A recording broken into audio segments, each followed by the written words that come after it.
So, hello, welcome, and very good morning to all here in FinTube. This is the pre-market report of 21st of June. आज तारीख है 21 जून और देख लेते हैं मार्केट में इंपॉर्टेंट लेवल कौन कौन से हैं और उन लेवल्स पे मार्केट किस तरह से रिएक्ट कर सकता है. So we are still away from its in Nifty. हम अभी भी अपने ऑल टाइम हाई से लगभग 50-55 पॉइंट्स दूर हैं. हमारा ऑल टाइम हाई लगभग आता है 18,887 के आसपास.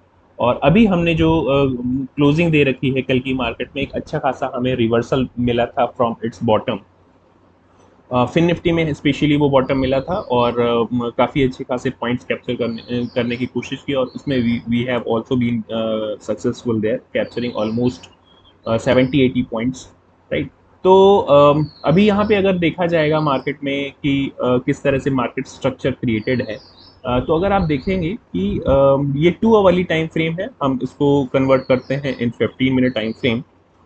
तो 15 मिनट टाइम फ्रेम पे आपके लिए आपको देखने के लिए मिलेगा कि 18,780 का जो जोन है ये एक इम्पॉर्टेंट सपोर्ट की तरह काम करेगा. So this will act as S2. I am just marking it here. So this will act as S2. So keep mention S1, sorry, S1 which is immediate support. ये हमारा immediate support होगा, इस चीज़ का ध्यान रखिएगा, right? This will act as 1 and this one is going to act as S2. तो 17,700 के आसपास या 722 की जो रेंज है वो S2 की तरह काम करेगी, सपोर्ट 2 जिसको हम कहते हैं. So it will be a S2. Important support है 17,700 का. 17,700 अगर ब्रेक होता है, 722 की रेंज अगर ये ब्रेक होती है डाउन साइड में, तो फिर हमारा टारगेट होना चाहिए, सॉरी 18,000. 18,722 की जो रेंज है ये अगर ब्रेक होती है तो हमें डाउन साइड में एटलीस्ट 18,650 तक की रेंज देखनी चाहिए. हालांकि 18,630 तक की भी रेंज बनती है, ये रेंज बनती है लगभग 18,630 तक की. तो इस चीज़ का ध्यान रखिएगा. डाउन साइड में, अपर साइड में हमारे पास कौन कौन से लिमिटेशंस हैं इस चीज़ को देख लेते हैं. अपर साइड में हमारे पास सबसे पहले तो आता है all time high which is 18,887 के आसपास. अगर मार्केट इसको सस्टेन कर जाता है तो सस्टेन कर जाता है with any kind of 15 minute candle close above this zone. अगर इस जोन के ऊपर हम 15 मिनट कैंडल क्लोज करते हैं, हमारा फर्स्ट टारगेट होना चाहिए 18,980 से लेके 19,000 तक का लेवल. ये this level should be our target. Like zigzag form में अगर हम ये 18,980 से लेके 19,000 के लेवल तक पहुंच जाते हैं, लेकिन तभी होगा ये जब किसी भी तरह का बुलिश पैटर्न यहाँ पे बनता है, राइट. बुलिश हैमर या bullish engulfing kind of pattern यहाँ पे बनता है, तभी इस तरह के पैटर्न को हम ट्रेड कर सकते हैं. अदरवाइज मार्केट इन्हीं लेवल्स के आसपास होवरिंग कर सकता है. अपर एंड में आप देखेंगे तो बार बार हमें सेलिंग देखने के लिए मिल रही है. तो एक बार सेलिंग अगर यहाँ से किसी तरह का बेयरिश पैटर्न भी आपको देखने के लिए मिलता है ऑल टाइम हाई के आसपास टच करके, अगर हम तुरंत नीचे आना शुरू करते हैं, तो ये मान के चलिए कि फिर हम डाउन साइड में ही ट्रेड करेंगे. हमारा फर्स्ट टारगेट होना चाहिए 18,780 से लेके 18,800 और फिर 18,720 के आसपास हमारा सेकेंड टारगेट होना चाहिए, राइट. सो S2 तक हम टारगेट कर सकते हैं आज की मार्केट इन निफ्टी. चलिए देख लेते हैं सीधे बैंक निफ्टी में कि किस तरह से मार्केट पोजीशन है बैंक निफ्टी में. बैंक निफ्टी में भी लेवल्स अगर आप देखेंगे, हमने अभी क्लोजिंग दे रखी है 43,796 के आसपास और हमारे पास जो रेजिस्टेंस जोन निकल के आता है 44,800. अब देखिए ये जो जोन है ना, 44,080 से लेके 44,200 तक की जोन, ये हमारे लिए नो ट्रेड जोन है, राइट. तो इस जोन को हम नो ट्रेड जोन के रूप में कंसीडर करेंगे. तो let me mark it as no trade zone.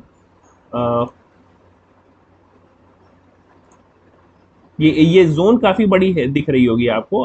44,080 से लेके 44,200 तक की जो रेंज है, ये काफी लंबी चौड़ी जोन है. लेकिन इसको ध्यान में रखिएगा, इसलिए मेरे कहने का ये मतलब है क्योंकि ये एक नो ट्रेड जोन है. सो स्टार्टिंग फ्रॉम दिस 44,080, 44,088 से लेके, yes, so this zone is going to work as a no trade zone, so I am marking it as no trade zone here.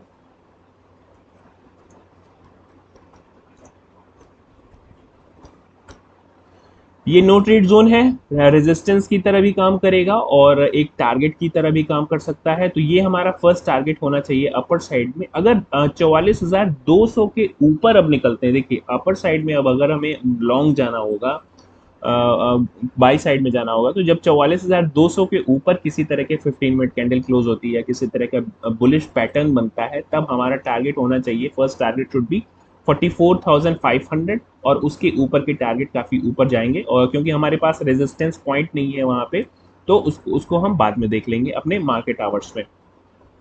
Down side में हम किस तरह से trade कर सकते हैं? डाउन साइड में इमीडिएट सपोर्ट हमारे पास जो निकल के आता है वो आता है लगभग 43,420 के आसपास।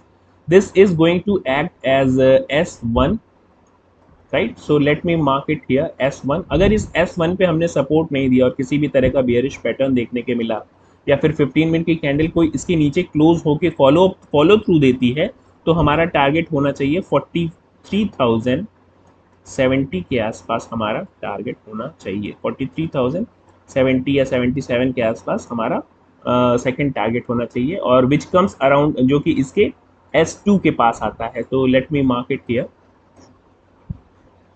S2 के आसपास आता है। तो 43,000 का लेवल भी अगर हम ब्रेक होंगे तो हमारा जो मेजर सपोर्ट बनता है, मैं यहाँ पे मेजर सपोर्ट को कंसीडर करूंगा, दिस वन।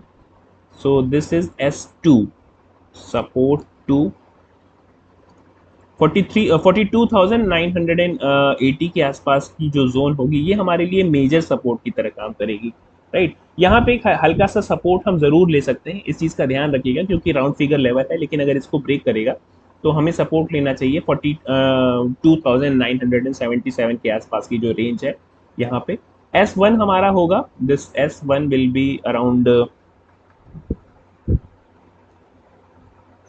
दिस, सो इसको हम S1 में काउंट कर लेंगे, S1 सपोर्ट पर ये हमारा होगा, इमीडिएट सपोर्ट भी है, इस चीज का ध्यान रखिएगा। So I have already marked all these levels in your chart. We are not discussing today Fin Nifty, because Fin Nifty में आज हम मैक्सिमम जो होता है फ्राइडेज को या फिर मंडे ट्यूसडे को ही फिन निफ्टी में ट्रेड करते हैं, because of the liquidity issues. So that's it for today. Thank you very much. I hope you are learning these things and also trying to mark these levels in your chart. In chart को आप अपने इन levels को आप अपने इन chart में mark कर रहे हैं, और कुछ सीख रहे हैं इस चैनल से। इफ आपको ये, if you are liking these videos and these levels, definitely you should subscribe, share and comment here. That's it for today. Thank you very much.